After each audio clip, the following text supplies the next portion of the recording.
Puji nama Tuhan, Shalom. Selamat malam saya ucapkan kepada Bapak Ibu yang ada di rumah, yang sedang menyaksikan tayangan online ini. Kiranya anugerah Tuhan senantiasa melimpah dalam setiap kehidupan kita.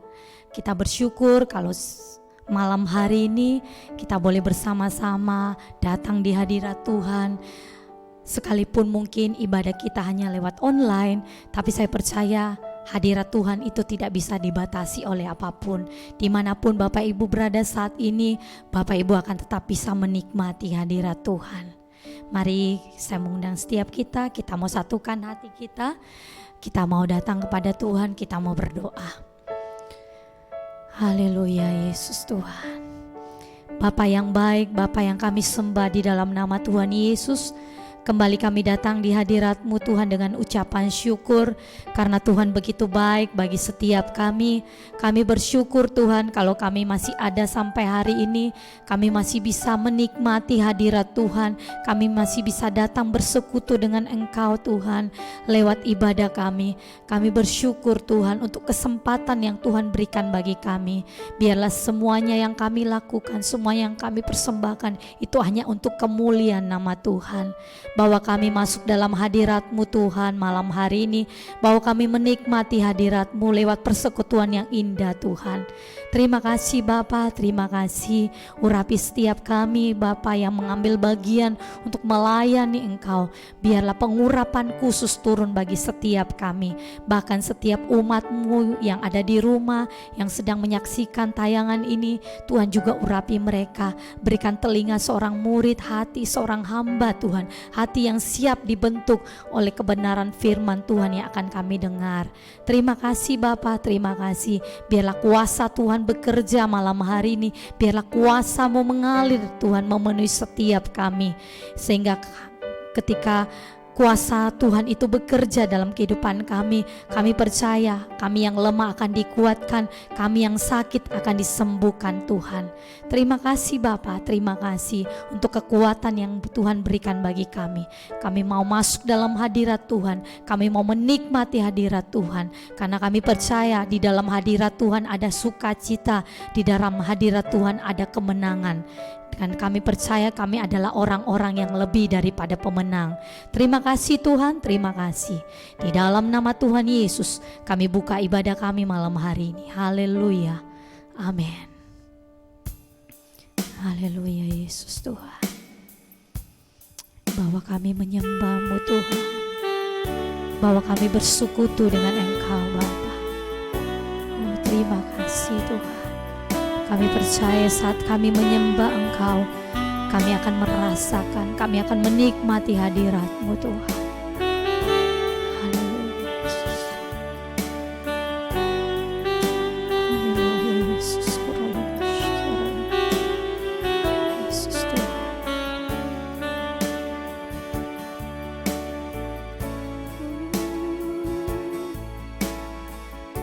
Saat ku menyembah-Mu, Roh-Mu bekerja.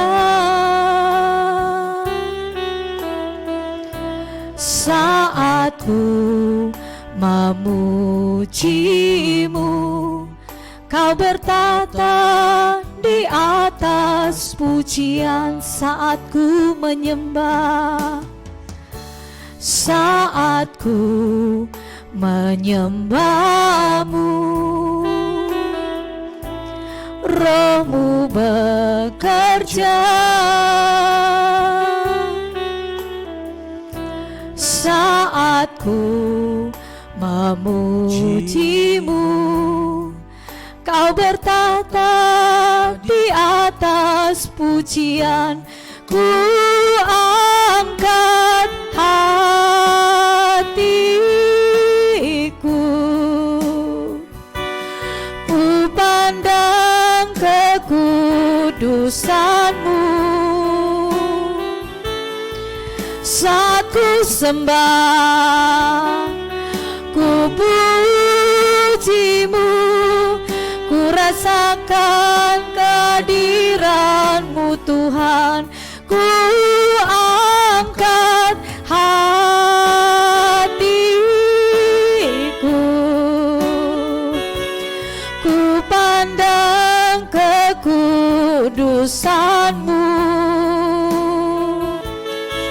saat ku sembah, ku pujimu, ku rasakan kehadiran-Mu Tuhan saat ku menyembah. Saat ku menyembah-Mu, Roh-Mu bekerja, Roh-Mu bekerja. Saat ku memuji-Mu, Kau bertata di atas pujian. Saat ku menyembah, saat ku menyembah-Mu, Roh-Mu bekerja, Roh-Mu bekerja. Saat ku memuji-Mu, Kau bertata di atas pujian. Ku angkat hatiku,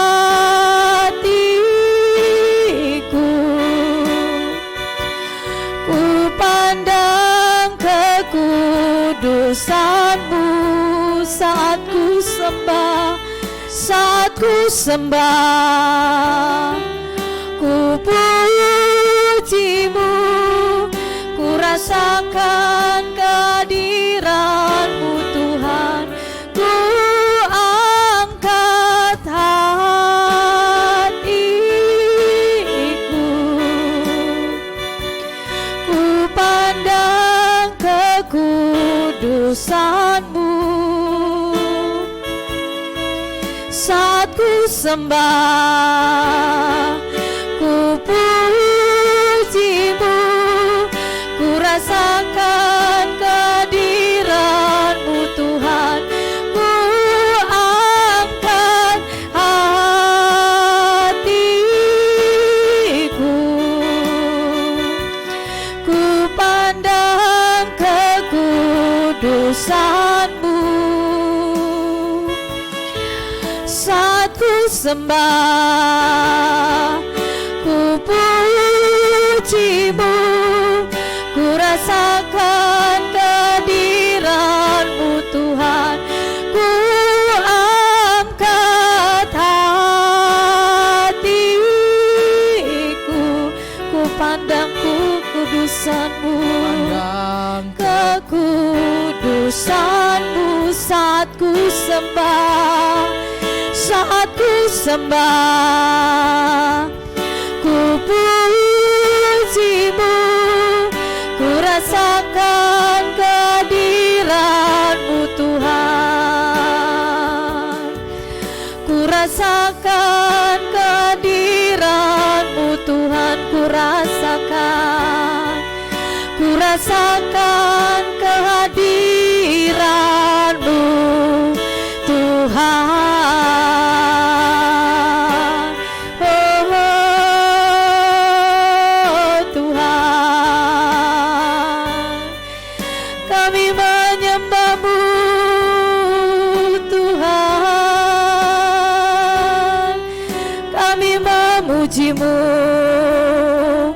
Kami tinggikan Engkau Tuhan, Raja di atas segala raja.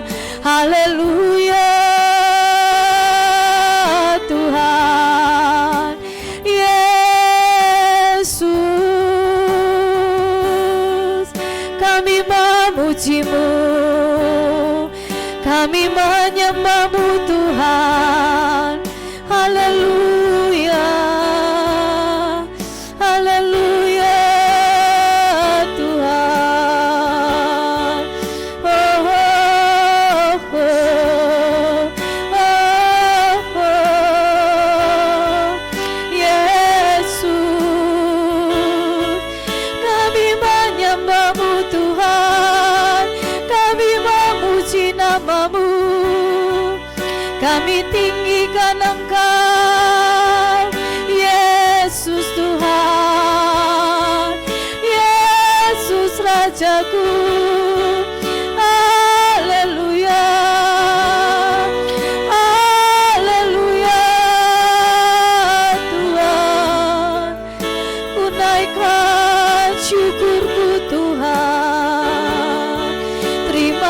kasih Bapa, terima kasih buat kehadiran-Mu Tuhan, buat kasih setia-Mu di dalam hidup kami Tuhan. Haleluya,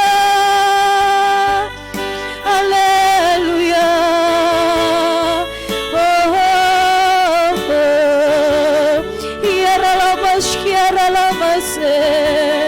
Yesus Tuhan,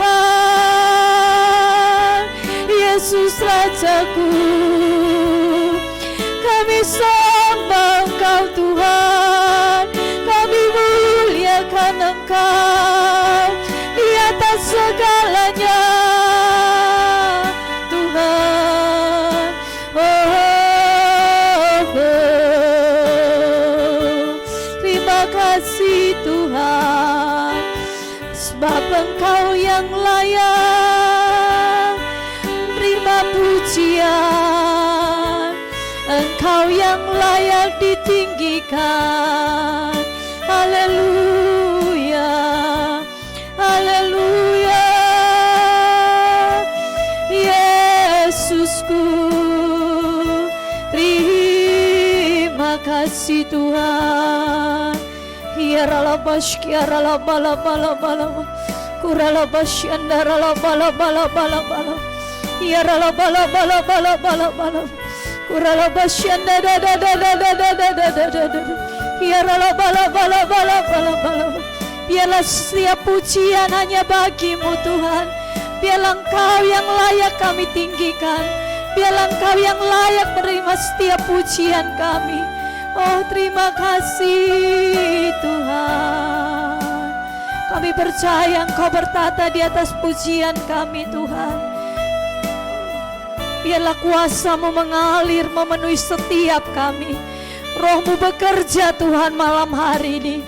Penuhi setiap kami Bapa, penuhi kami Tuhan. Terima kasih Bapa, terima kasih.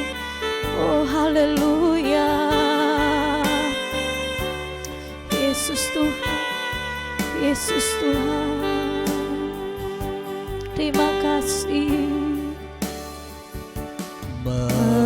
Mengalir kuasa dari tempat maha tinggi, Bapa kekal mulia, Kau hadir di sini, memulihkan hati, menyembuhkan yang terluka. Ku kan tenang bersama-Mu Bapa. Mengalir kuasa dari tempat maha tinggi, Bapa kekal mulia, Kau hadir di sini, memulihkan hati, menyembuhkan yang terluka. Ku kan tenang bersama-Mu Bapa.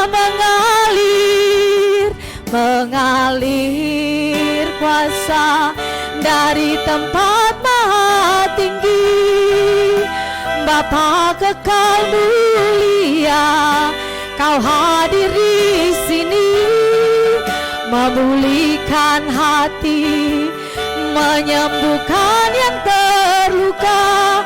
Ku kan tenang bersama-Mu Bapa. Mengalir kuasa. Saya mempersilakan pada hambanya. Bapa kekal mulia, Kau hadir di sini, memulihkan hati, menyembuhkan yang terluka. Ku kan tenang bersama-Mu Bapa. Mengalir kuasa dari tempat maha tinggi, Bapa kekal mulia, Kau hadir di sini, memulihkan hati, menyembuhkan yang terluka. Ku kan tenang bersamamu Bapa. Ku kan tenang bersamamu Bapa, ku kan tenang, ku kan tenang bersamamu Bapa. Haleluya, Yesus, kami tenang bersamamu, kami tenang di hadirat-Mu Tuhan. Haleluya, Yesusku, terima kasih, terima kasih Tuhan.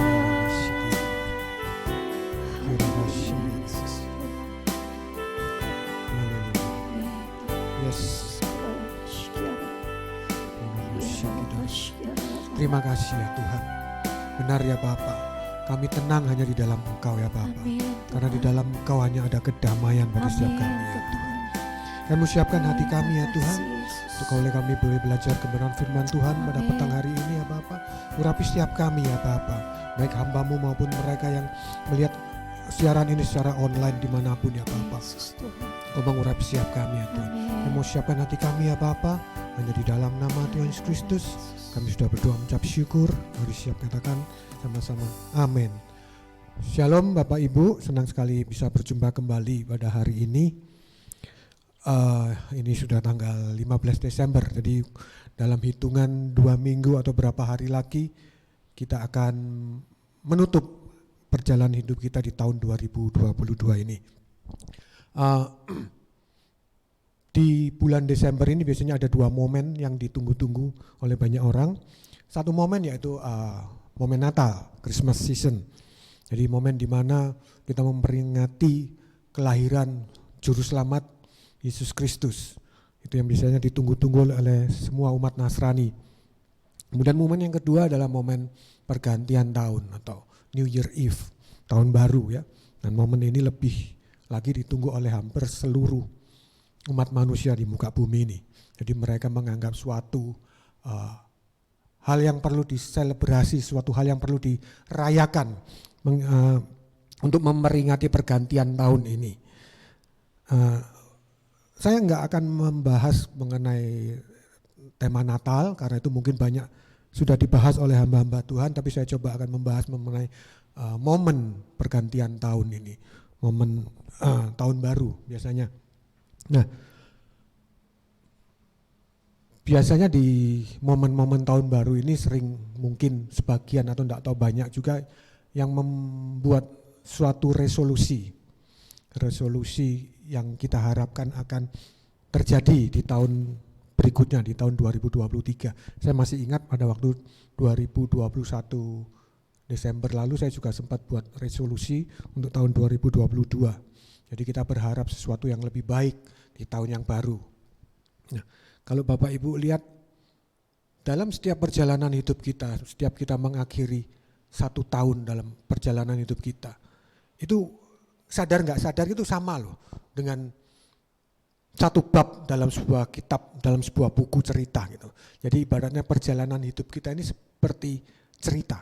Kalau mau dirangkum, mau dibendel itu, mau dijilid, jadi ada beberapa bab dalam kehidupan kita.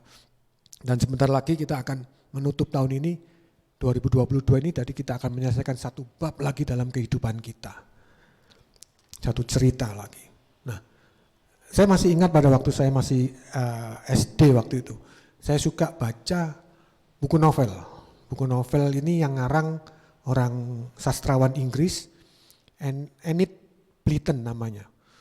Nah, judul novelnya ini 5 Sekawan, jadi bercerita tentang 5 orang anak yang berpetualang. Jadi mereka melakukan suatu perjalanan gak disengaja, tiba-tiba mereka menemuin suatu kasus dalam liburan mereka itu. Jadi mereka bersama-sama mencoba memecahkan kasus tersebut. Dan itu novel punya beberapa judul gitu, nggak saling berkait sih, nggak saling bersambung. Cuman saya sangat menikmati gitu cerita dalam novel tersebut. Dan secara imajinasi kita dibawa untuk membayangkan, karena kan itu novel kan isinya cuma kata-kata, jadi cuma teks, nggak ada gambar. Beda dengan buku cerita yang cergam atau cerita bergambar, kita dengan mudah melihat situasi apa yang dialami pada saat itu. Tapi kalau dengan novel, saat kita baca kita juga belajar untuk mengimajinasikan, kita belajar untuk membayangkan situasi yang dihadapi tokoh dalam novel tersebut. Akan diceritakan secara terperinci keadaannya gitu. Jadi kita baca itu nggak bisa langsung masuk, tapi harus dicerna pelan-pelan, dirunut lagi. Kadang saya harus baca ulang lagi. Oh ternyata situasinya begini. Saya harus bayangkan ini begini. Nah, ya itulah. Jadi suatu cerita itu akan menarik, suatu buku itu akan menarik untuk dibaca apabila ada sesuatu yang ingin disampaikan gitu loh. Jadi kalau ini kan sisanya cerita tentang petualangan, jadi otomatis harus ada sesuatu yang seru dalam buku tersebut, menceritakan keseruan si tokoh ini gitu loh, mengalami masalah apa sehingga dia harus bisa memecahkan. Dan itu yang membuat kita menarik untuk membaca sampai halaman terakhir. Kalau Bapak Ibu menerima satu buku kan nggak mungkin Bapak Ibu baca di halaman terakhir aja. Saya males lihat bab-bab awalnya, saya mau tahu aja ending akhirnya gimana. Jadi saya langsung baca bab terakhir. Kita bisa tahu ending akhirnya gimana, tapi kita nggak tahu kenapa kok bisa begitu. Jadi mau nggak mau kita harus baca lagi dari awal, dari depan, dari prolognya, sampai isi ceritanya, sampai penutupnya, bab penutupnya, baru kita bisa melihat satu rangkaian cerita. Oh ternyata dari awal ini mau ceritain tokohnya itu begini. Terus ketemu ini ada konfliknya seperti ini, ada masalahnya, sampai akhirnya bisa selesai dan tokoh ini bisa menyelesaikan semua masalahnya dengan baik. Nah demikian juga dengan kehidupan kita Bapak Ibu. Seperti yang saya tadi bilang, kehidupan kita ini seperti suatu bab dalam buku cerita. Ya, ada konflik, ada masalah yang ada di dalamnya. Saya pernah lihat satu film, itu kalau ngelihat covernya, itu sepertinya seru. Saya suka film action, jadi waktu itu saya pilih yang action, dikasodori sama yang berjual, ini baru. Saya lihat, oh yang main itu aktor terkenal, jadi dia memang aktor spesialis film laga, film action. Jadi saya nggak perlu ragu lagi kalau dia yang main gitu. Pasti biasanya menjadi jaminan untuk filmnya pasti bagus gitu. Nah, akhirnya saya lihat dari awal sampai pertengahan kok nggak ada sesuatu ya. Jadi ceritanya itu datar, monoton. Nggak seperti bayangan yang di covernya itu. Ada ledakan di sana sini, ada keseruan pokoknya. Nggak ada itu.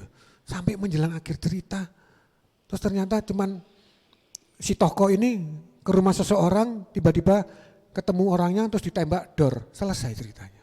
Loh, saya ini bingung gitu. Apa yang menarik dalam cerita ini gitu. Nggak ada sesuatu yang membuat kita exciting gitu, menikmati. Ada ternyata begini, enggak. Jadi ternyata cuman gitu aja gitu. Saya betul-betul waktu itu waduh, kok enggak sesuai ekspektasi gitu. Biasanya aktor ini selalu jaminan jadi film laga yang hebat, yang bagus gitu. Tapi kok kali ini mainnya seperti itu gitu loh. Kayak film kelas B, film yang asal dibuat gitu. Jadi enggak ada intriknya, enggak ada ceritanya yang konflik yang seru atau gimana, enggak ada ternyata. Cuman begitu aja. Jadi enggak menarik gitu. Demikian juga kalau kehidupan kita menjadi sesuatu kesaksian bagi orang lain, ternyata hidup ini kita maunya yang datar aja, maunya kita bilang sama Tuhan nggak usah kasih masalah lah dalam hidup saya mau yang datar aja. Nah kira-kira itu loh nantinya seperti itu, orang yang melihat sama seperti yang saya lihat di film tersebut, kok orang ini gitu-gitu aja gitu loh, nggak ada sesuatunya, nggak ada message-nya yang menginspirasi, yang membuat orang lain, oh iya ya ternyata dia bisa ya gitu loh. Enggak, ternyata kalau kita mau hidup kita ya biasa-biasa aja ya, kita enggak akan memberikan dampak apa-apa buat orang-orang sekitar kita gitu, orang-orang yang melihat kehidupan kita. Kalau Bapak Ibu saya sodori 2 macam buku.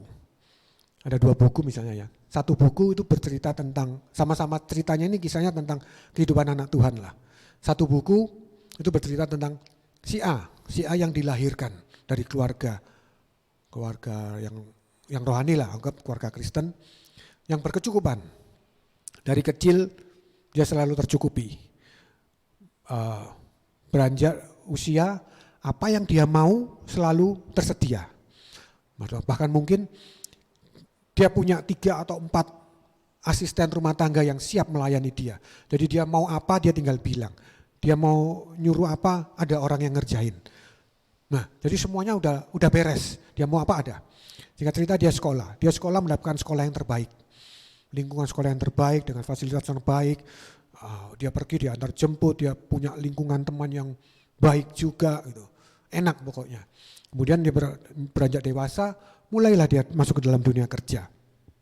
Dan dia kerja di perusahaan orang tuanya dengan cukup mudah, dia langsung dikasih jabatan sebagai direktur di perusahaan tersebut tanpa harus bersusah payah. Nggak salah, memang nggak salah, karena memang orang tuanya menyediakan semuanya itu untuk dia, untuk anaknya pastinya. Nah, jadi semua perjalanan di hidup dia yang dia alami itu berjalan dengan lancar, mulus, nggak ada hambatan apapun. Kalaupun ada masalah sedikit, bisa cepat terselesaikan dengan semua fasilitas, dengan sebuah keadaan yang dia miliki waktu-waktu itu gitu. Jadi semuanya sudah beres, fine-fine aja, nggak ada masalah. Nah, beda lagi dengan cerita di buku satunya, satu anak Tuhan yang dia terlahir dari sebuah keluarga yang berkekurangan. Pada waktu usia masih kecil dia harus ditinggalkan oleh orang tuanya, dia hidup dengan sang nenek yang memelihara dia. Dan nenek ini pun juga tidak berkecukupan karena nenek ini harus bekerja keras untuk bisa menafkahi hidup mereka berdua. Singkat cerita dia mulai masuk usia sekolah, dia bisa mendapatkan sekolah yang terbaik, dia mendapatkan sekolah yang ya bagi dia mungkin cukup asal bisa sekolah gitu. Dia sekolah tanpa fasilitas yang lengkap, mungkin dia nggak pakai sepatu, mungkin dia dapat lingkungan yang nggak welcome dengan dia, yang membuli dia. Dia harus bertumbuh dalam suatu lingkungan yang keras, yang mengajar dia harus fight untuk kehidupan dia. Demikian juga pada waktu usia dewasa, dia kerja tidak semudah cerita dari si A ini, si B ini harus keliling mencari-cari pekerjaan. Dia harus keluar masuk beberapa perusahaan mengirimkan lamarannya untuk dia bisa mendapatkan pekerjaan yang diharapkan. Tapi dengan segala kegigihan dia, dengan segala upaya dia, kekuatan dia yang dia perjuangkan, akhirnya dia bisa mencapai apa yang dia impikan. Nah, kalau kira-kira dari 2 buku yang saya sodorkan Bapak Ibu, kira-kira yang lebih menarik cerita tentang si A atau tentang si B yang bisa memberikan kita inspirasi, memberikan sesuatu pemahaman yang lebih lagi bagi kita yang baca. Kalau saya pribadi saya prefer yang buku yang B, karena di situ kita bisa belajar perjuangan seseorang, mulai dari dia nggak punya apa-apa, mulai dari dia nol, dia harus berjuang, dia harus menghadapi kerasnya hidup sampai dia harus bisa sukses. Nah, kalau yang A ini yang mau kita baca ya apa ya, sepertinya kayak seperti cerita film gitu, semua baik, semuanya sudah difasilitasi. Ya mungkin cuman kita bisa wah gitu aja, tapi tidak ada sesuatu yang bisa kita ambil, sesuatu yang bisa kita dapatkan dari kisah hidup si A ini. Ya, demikian juga dengan kisah kita Bapak Ibu. Kalau kita maunya seperti yang tadi saya bilang, hanya yang baik-baik saja, kita tidak mau mengalami gesekan dalam hidup ini, kita tidak mau mengalami struggle dalam hidup ini. Kita maunya everything is fine, semuanya sudah beres. Iya, terus yang mau kita jadikan kesaksian buat orang lain itu apa? Kedahsyatan Tuhan itu apa dalam bentuk pertolongan dalam hidup kita? Enggak ada. Mari kita lihat di Roma 8 ayat 37. Saya bacakan ya, Roma 8 ayat 37. Tetapi dalam semuanya itu, kita lebih daripada orang-orang yang menang oleh Dia yang telah mengasihi kita. Jadi dikatakan bahwa Tuhan itu menjadikan kita itu lebih dari pemenang. Jadi apapun saat ini masalah yang kita hadapi, pergumulan yang kita hadapi, endingnya itu pasti kita tahu. Kalau kita mau berjalan dengan sesuai dengan skenario yang Tuhan buat. Jadi kan saya tadi bilang hidup ini seperti suatu cerita. Jadi pengarangnya itu yaitu Tuhan kita sendiri. Bapa itu yang mengarang kita. Bapa itu yang meng-create jalan kehidupan kita. Nah kita ini tokohnya dalam buku tersebut, kita ini adalah tokoh utamanya, pelakunya. Jadi selama si tokoh ini mengikuti alur cerita yang disediakan atau yang dibuat oleh sang sutradaranya, itu pasti endingnya bagus, sesuai yang diharapkan oleh sutradaranya. Saya kalau bikin sesuatu mungkin cerita atau film, saya maunya pasti tokohnya itu endingnya adalah dia yang menang, dia yang berhasil, dia yang sukses. Gak mungkin saya bikin suatu kisah kehidupan seseorang itu endingnya dia malah kalah. Endingnya dia gak bisa menang gitu. Kan gak menarik gitu. Jadi gak mungkin seseorang bikin suatu cerita, entah itu baik berupa buku, entah itu berupa film, pasti maunya tokohnya yang dia ceritakan itu endingnya harus menang. Memang di tengah-tengah perjalanan, kalau saya pernah lihat film-film itu, ya di tengah perjalanan tokoh utamanya enggak mulus. Pasti ada yang mungkin kena tembak, kena pukul, ada mungkin dia jatuh, ketangkap, dia lari lagi, ketangkap lagi. Nah, ada prosesnya seperti itu. Ya kurang lebih seperti itulah kehidupan yang kita saat ini hadapi. Seperti dalam cerita sebuah buku itu tersebut. Jadi ada masanya kita mengalami kesesakan, ada masalah yang kita mengalami tekanan, mengalami pergumulan dalam hidup ini. Kok sepertinya nggak selesai-selesai, sepertinya kok tambah lama tambah berat, kok nggak ada pertolongan Tuhan gitu. Tapi ketahuilah bahwa sang sutradara hidup kita, Tuhan, itu seperti janjinya di Roma 8 ayat 37 bahwa dia akan menjadikan kita itu lebih dari pemenang. Jadi tidak mungkin ending hidup kita itu nanti kita menjadi orang yang terpuruk. Enggak. Tuhan tidak membuat cerita hidup kita itu seperti itu. Tapi dia ingin jadi kita itu pemenangnya. Di ending cerita itu kita jadi pemenang. Tapi bagaimana kita bisa menjadi pemenang sesuai yang ceritanya atau sesuai dengan yang skenario yang Tuhan buat. Ya kita harus berjalan sesuai dengan ceritanya Tuhan ini. Kita harus berjalan sesuai dengan alur cerita yang Tuhan buat. Kadang kita pikir kalau kita menghadapi hambatan, menghadapi suatu masalah, menghadapi suatu pergumulan, itu kita harus menghindar. Kita harus menghindari. Enggak selalu itu harus menjadi jalan keluar. Bahkan pada beberapa hal, hambatan, tantangan itu justru harus kita terjang. Justru harus kita langkahi, bukan kita hindari. Kalau kita hindari itu jalurnya akan semakin jauh. Jalur kita untuk menuju ke ending cerita yang menjadikan kita pemenang itu mungkin bahkan tidak akan tercapai gitu. Karena kita tidak melewati semuanya ini gitu. Jadi Bapak Ibu, apapun saat ini kondisi kita, apapun saat ini pergumulan kita harus tahu ending cerita kita itu kita jadi pemenangnya. Amin. Jadi jangan pernah ragu, jangan pernah takut dengan apapun yang akan kita hadapi. Orang banyak bilang 2023 semuanya tidak akan menjadi lebih baik. Semuanya akan menjadi lebih berat, menjadi lebih buruk. Tapi percaya janji Tuhan di Roma 8 ayat 37. Dia yang akan menjadikan kita lebih dari pemenang. Saya mungkin tambahkan di ayat 38 dan 39 supaya lebih Bapak Ibu lebih memahami. Ayat 38, sebab aku yakin bahwa baik maut maupun hidup, baik malaikat-malaikat maupun pemerintah-pemerintah, baik yang ada sekarang maupun yang akan datang, atau kuasa-kuasa, baik yang di atas maupun yang di bawah, ataupun sesuatu makhluk lain, tidak akan dapat memisahkan kita dari kasih Allah yang ada dalam Kristus Yesus Tuhan kita. Jadi sekali lagi ditegaskan dalam ayat berikutnya 38-39 bahwa tidak ada apapun, apapun bentuk yang bisa memisahkan kita dari kasih Allah. Tidak masalahmu, tidak penyakitmu, tidak masalah ekonomimu yang dapat memisahkan Tuhan, memisahkan kita dari kasih Kristus gitu. Ini udah janji Tuhan. Ini yang harus kita pegang. Jangan berkaca pada masalah kita, jangan berpatokan pada keadaan sekeliling kita. Oh gelap, kita nggak bisa apa-apa, kita nggak akan dapat pertolongan, kita nggak akan jalan keluar. Bukan itu yang harus kita pegang.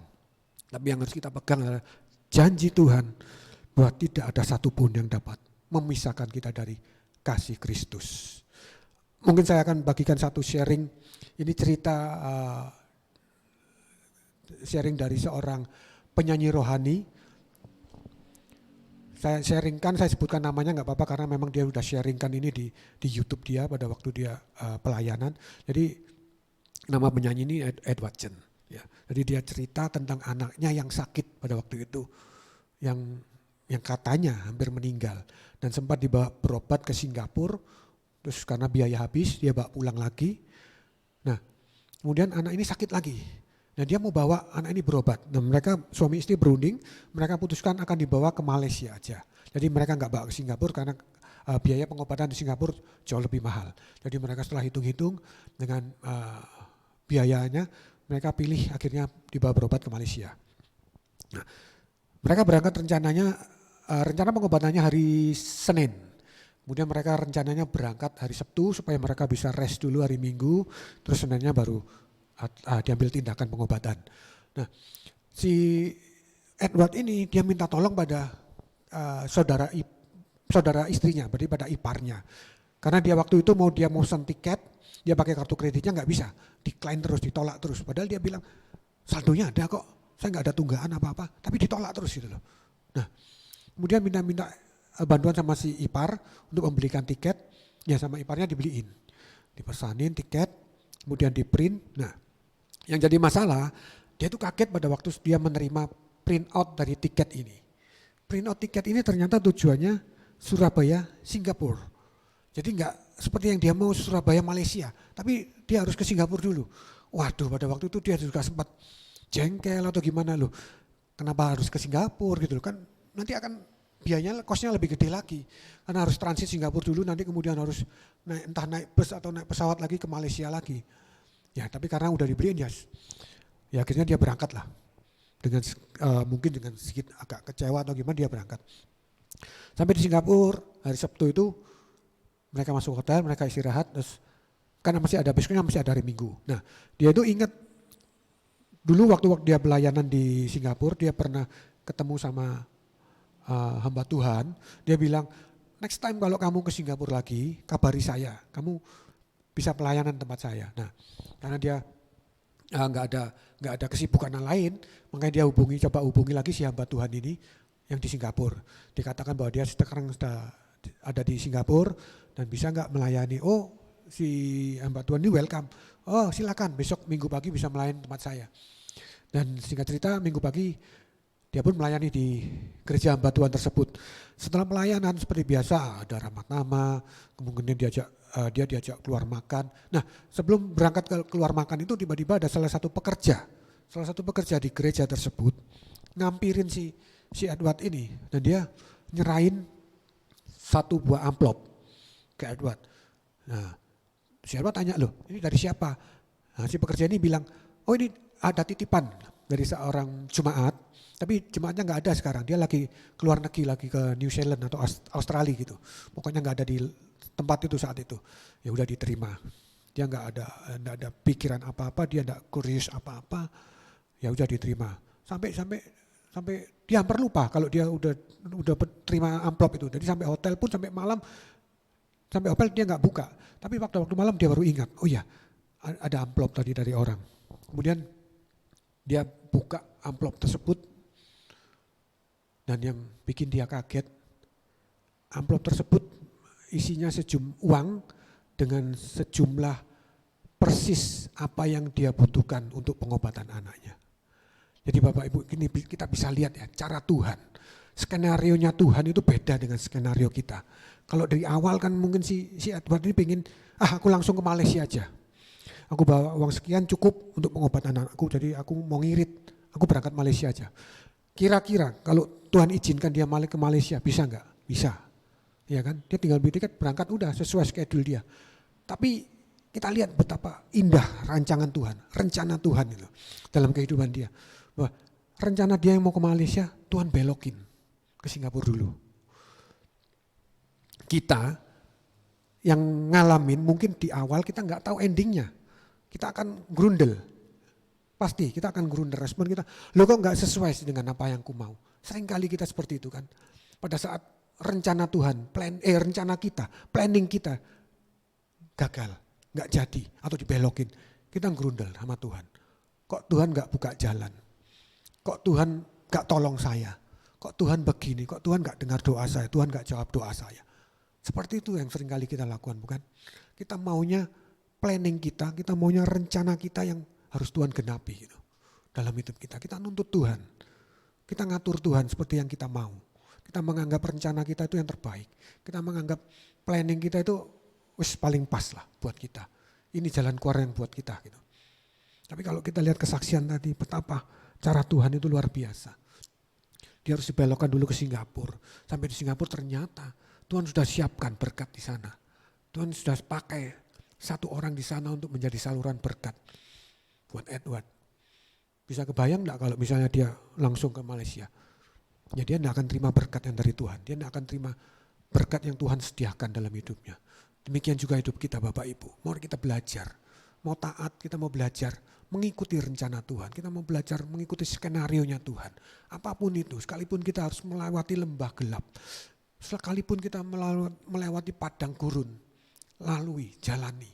Karena cuma itu jalan satu-satunya untuk kita boleh mencapai ending kita. Seperti yang Tuhan janjikan, kita menjadi pemenangnya. Jadi jangan pernah grundel, jangan pernah protes. Kalau rencana kita dibelokin sama Tuhan. Karena Tuhan itu lebih tahu mana yang lebih baik. Tuhan lebih tahu mana yang pas buat kita. Tender gede di depan mata, tiba-tiba batal. Tidak usah ngomel. Belajar, menerima. Belajar mengucap syukur dengan segala keputusan Tuhan dalam hidup kita. Kalau kita percaya Tuhan itu berdaulat atas hidup kita, ya udah, gak usah komplain. Syukuri aja, mungkin kita belajar positif, Tuhan akan sediakan yang lebih baik. Gitu kan. Pada saat doa-doa kita belum dijawab, nantikan. Tuhan sedang menyiapkan sesuatu yang lebih besar dari yang kita doakan. Dan itu takes time. Tuhan menguji hati kita. Tuhan menguji iman kita dengan rentang waktu yang Tuhan berikan. Adakah kita masih setia? Adakah kita masih berharap hanya pada Dia? Atau kita berharap pada orang-orang sekitar kita? Ataukah kita berharap pada kekuatan kita? Itu yang Tuhan mau lihat. Makanya Tuhan kasih waktu mungkin lebih molor dikit. Tapi pertolongannya Dia enggak akan pernah terlambat. Amin Bapak Ibu. Mari kita belajar menjadi pelaku firman. Kita belajar menjadi tokoh seperti yang Tuhan mau. Tokoh yang Tuhan mau, yang endingnya nanti kita adalah pemenangnya. Bukan kita yang orang yang kalah. Bukan kita yang menjadi the losernya, tapi kita menjadi pemenang Tuhan. Lebih dari pemenang.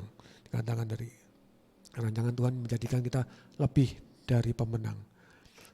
Kesaksian tadi betul-betul sangat memberkati saya. Pada waktu saya mendengar kesaksian itu, saya sempat putar beberapa kali. Indah rencana Tuhan. Ternyata seperti itu ya. Seakan-akan kok tambah membuat kita susah, seakan-akan tambah ngerepotin kita gitu loh. Tapi ternyata enggak. Cara Tuhan yang mau Tuhan pakai itu seperti itu ternyata. Jadi mari kita kembali merendahkan hati kita. Kita tahu bahwa kekuatan kita terbatas. Daya pikir kita, kemampuan kita itu ada batasnya. Di luar itu kita tidak bisa berbuat apa-apa. Kita butuh sesuatu yang lebih. Kalau enggak dari Tuhan enggak mungkin. Jadi biarkan Tuhan yang beracara dalam kehidupan kita. Biarlah Tuhan yang bekerja dalam kehidupan kita. Sesuai dengan skenario Dia. Jangan pernah khawatir, jangan pernah takut. Janji Tuhan kita itu pasti jadi pemenangnya kok. Selama kita mau mengikuti alur cerita yang Tuhan berikan dalam kehidupan kita. Kita tetap mau ambil posisi sesuai dengan apa yang Tuhan mau. Apa yang menjadi kehendak Tuhan dalam kehidupan kita. Mari Bapak Ibu kita siapkan hati kita, mungkin saya nggak akan panjang lebar. Kita mau siapkan hati kita mau berdoa. Bapak kami ucap syukur Tuhan untuk kebenaran firman-Mu Tuhan. Semua oleh karena kasih anugerah-Mu Tuhan, kalau pada malam hari ini kami boleh mendapatkan sesuatu, kekuatan, peneguhan kembali melalui firman-Mu ya Tuhan. Bahwa setiap rancangan-Mu itu indah dalam setiap kehidupan kami ya Tuhan. Engkau sendiri yang memilih kami ya Tuhan. Engkau sendiri yang menentukan kami untuk menjadi pemenang ya Tuhan. Bahkan lebih dari pemenang ya Tuhan. Dan tidak ada suatu pun kuasa apapun di muka bumi ini yang bisa memisahkan kami dari kasih-Mu ya Bapa. Mampukan setiap kami ya Tuhan. Untuk kami boleh terus berjalan sesuai dengan rencana-Mu Tuhan. Beri kami kerendahan hati ya Bapa. Beri kami ketaatan ya Roh Kudus. Kalau sebentar kami akan mengakhiri tahun 2022. Tahun yang mungkin kami lewati dengan perjuangan yang berat Tuhan. Tahun di mana mungkin kami banyak kehilangan Tuhan. Baik itu mungkin secara materi. Baik mungkin orang-orang yang kita kasihi Tuhan. Tapi kami percaya semua itu sesuai dengan rencana-Mu Tuhan. Ajar kami untuk memahami apa yang menjadi kehendak-Mu ya Tuhan. Biarlah Engkau yang menjadi berdaulat atas setiap kehidupan kami ya Tuhan. Kami mau tetap setia. Kami mau tetap turut kehendak-Mu ya Tuhan. Terima kasih Tuhan Yesus. Biar memasuki tahun 2023 kami tetap percaya tangan kuat Tuhan itu yang akan menuntun kami. Melalui setiap lembah-lembah kegelapan. Melalui setiap padang gurun yang Tuhan izinkan kami harus lewati. Masa-masa kering yang mungkin Tuhan sediakan di hadapan kami. Tapi kami percaya Engkau akan tetap setia mengiring kami Tuhan. Engkau tidak akan membiarkan kami berjalan sendirian Tuhan.